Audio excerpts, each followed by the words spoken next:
নমস্কার বন্ধুরা, আল্লাহ কুকিং চ্যানেলে সবাইকে স্বাগত জানাই। আবার একটা রেসিপি নিয়ে চলে এলাম। দেখো, আজকে বড় বড় ভোলা মাছ এনেছিলাম। সেই মাছের একটু তেল ঝাল করেছি, সেটি তোমাদের সঙ্গে শেয়ার করছি।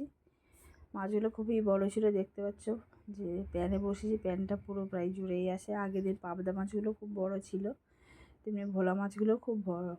তা ভোলা মাছগুলোকে আগে নুন আর হলুদ আমি মাখিয়ে রেখে দিয়েছিলাম মিনিট 10।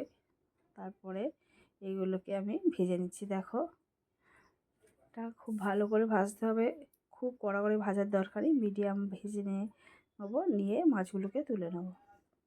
তা বন্ধুরা, ভোলা মাছের আমরা সর্ষে ভোলা অনেক কিছুই খেয়েছি। এরকমভাবে একবার তেল ঝাল করে খেয়ে দেখো, দেখবে খুবই ভালো লাগবে। গরম ভাতের সঙ্গে তো খুবই ভালো লাগবে।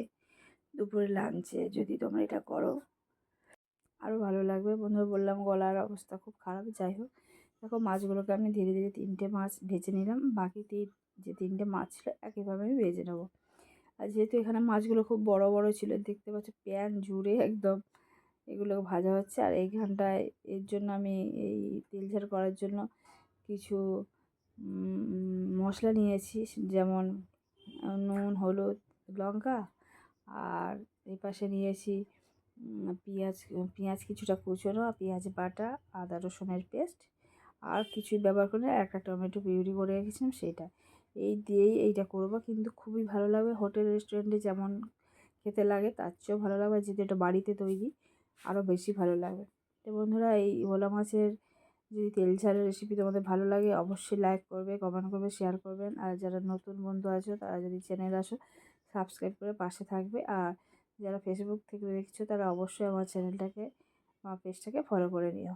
দেখো, সব মাছগুলোকে আমি ভেজে তুলে নিয়েছি। নেওয়ার পরে দেখো, এটা একটু ভাজা অল্প ছিল বলে আরেকবার উল্টে দিলাম, দিয়ে এটাকেও আমি খুব ভালো করে ভেজে নেব।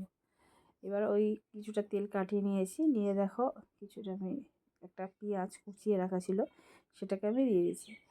জাস্ট আমি 30 থেকে 40 সেকেন্ডের মতো একটু নেড়ে চেড়ে নেবো। নেওয়ার পরে যে পেঁয়াজ বাটাটা রেখেছিলাম, একটা পেঁয়াজ বেটেছিলাম, বাটা মানে এখানটায় গ্রেট করে রেখেছিলাম, সেটাকে দিয়ে দিচ্ছি। দিয়ে এইটাকেও মিনিট খানেকের মতো আমি এই কুচানো পেঁয়াজের সঙ্গে ভেজে নেব, যাতে কাঁচা গন্ধটা ধীরে ধীরে চলে যায়।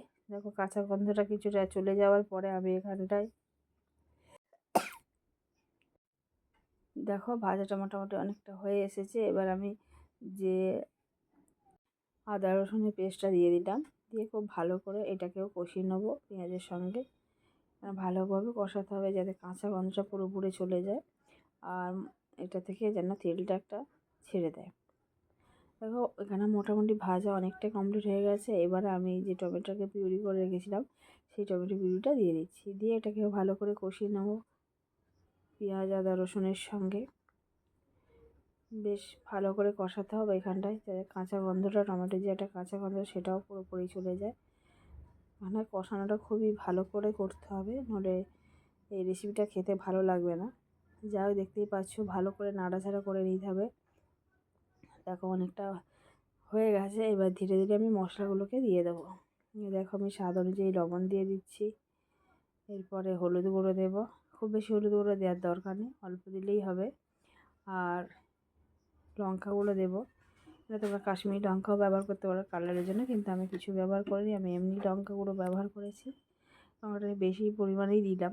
আর দিয়ে এইগুলোকে ভালো করে মশলার সঙ্গে কষিয়ে নেবো। ততক্ষণ পর্যন্ত কষাতে হবে যতক্ষণ না এই মশলা থেকে তেলটা পুরোপুরি বেরিয়ে যায়।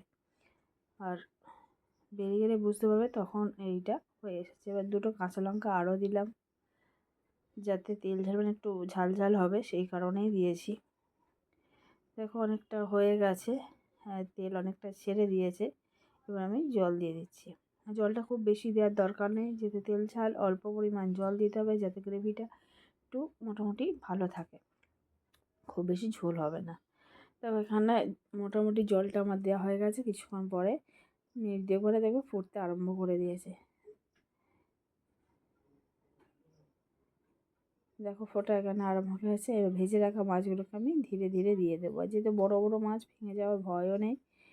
আর মাছটা দেওয়ার পরে আমি আরও 3 থেকে 4 মিনিট, খুব বেশি নয়, 3 থেকে 4 মিনিট, কেন ভোলা মাছ একটু নরম মাছ হয়, সেই জন্য আর কড়া করে যেহেতু বাজিনি সেই জন্য বেশি করে রাখার দরকার নেই, 3 থেকে 4 মিনিট ফোটালে হয়ে যাবে আমার এই রেসিপি রেডি। তা বন্ধুরা, আমার এই রেসিপি যদি ভালো লাগে অবশ্যই লাইক, শেয়ার, কমেন্ট, সাবস্ক্রাইব করবে। আবারও বলছি। আর দেখো, এখানে আমি কিছুটা ধনেপাতা কুচিয়ে রেখেছিলাম সামান্য, সেটা দিয়ে দিচ্ছি। এটা দিলে আরও খেতে ভালো লাগে। খুব অল্প পরিমাণেই ছিল, সেটাই দিয়ে দিচ্ছি। তোমরা গরম মশলাও দিতে পারো। দেখো, মাছগুলোকে আমি উল্টে পাল্টে দিচ্ছি যাতে দুটো পিঠই ভালো করে রসের মধ্যে ডুবে যায়। তো বন্ধুরা, হয়ে এসেছে, নেড়ে চেড়ে এবার নামিয়ে নেব। দেখতেই পাচ্ছ, এবার আমি অফ করে দেবো গ্যাসটাকে, করে নামিয়ে দিচ্ছি। তা বন্ধুরা, আজকের রেসিপি আমার এই পর্যন্ত। আবার নতুন রেসিপি নিয়ে চলে আসবো। ততক্ষণ ভালো থেকো, সুস্থ থেকো।